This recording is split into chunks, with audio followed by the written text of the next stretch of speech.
দুশ্মন আছে রে বন্ধু, এনাকে নিয়ে যাইও না, এনাকে মাইরা বলাইবো।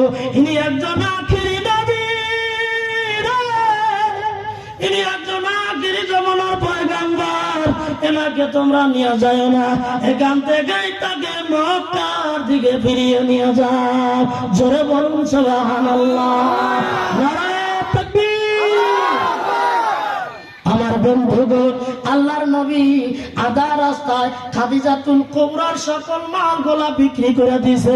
জোরে বলুন সুবহানাল্লাহ।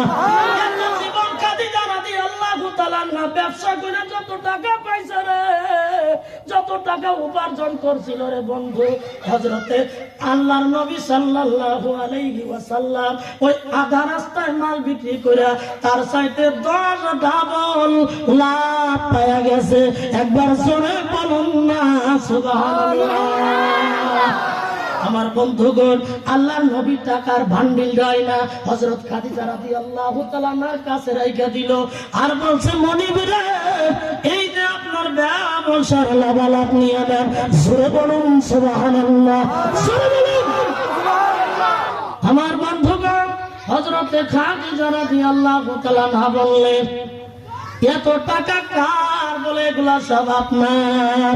মাইসারাকে ডাক দিলেন, বলে কি কি ঘটনা? অনেক ঘটনা ঘটছিল। আল্লাহর নবী এক জায়গাতে অবস্থান করছিলেন, একটা মরা গাছের ছায়ার নিচে। সাথে সাথে নবীজির বরকতে মরা গাছটা আমার আল্লাহ তাজা বানায়া দিছে। একবার জোরে বলা যায় কি সুবহানাল্লাহ।